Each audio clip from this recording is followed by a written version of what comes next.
Perjalanan pendidikan Indonesia telah mengalami banyak perkembangan, mulai dari penyelenggaraan pendidikan yang paling sederhana sampai pendidikan yang perlu beradaptasi dengan teknologi digital.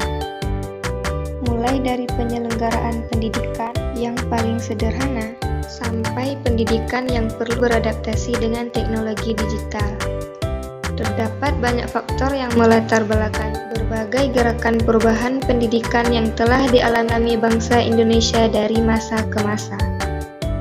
Sejarah mulainya pendidikan formal itu sekitar tahun 1901. Belanda mulai memperkenalkan sistem pendidikan formal bagi penduduk Hindia Belanda.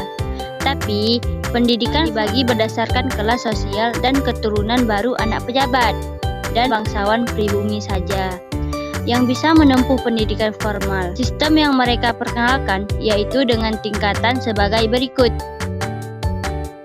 Tingkatan sekolah formal bentukan Belanda. 1.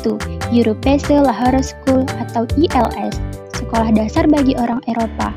Kalaupun ada kalangan pribumi, haruslah terpandang. Salah satu alumni dari sekolah ini adalah Ki Hajar Dewantara.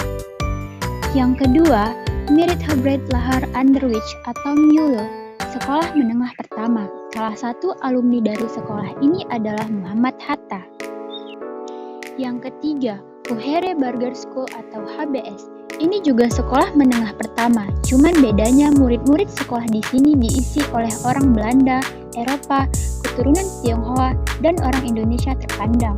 Salah satu alumni dari sekolah ini adalah mantan Presiden Republik Indonesia yang pertama, yaitu Soekarno.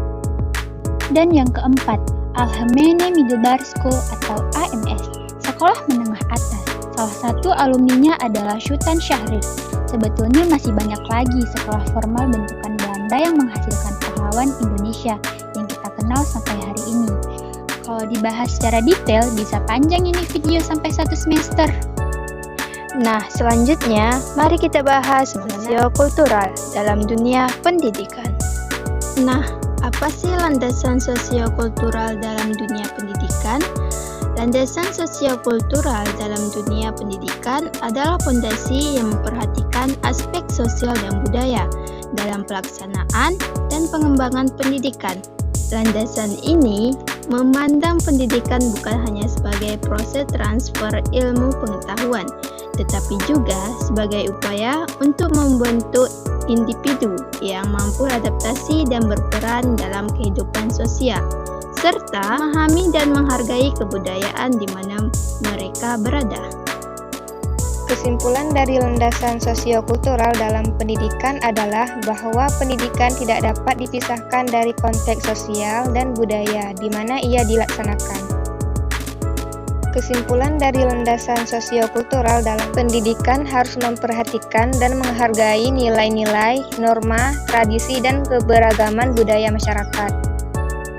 Nah, segitu saja pemaparan materi dari kami. See you next video. Bye.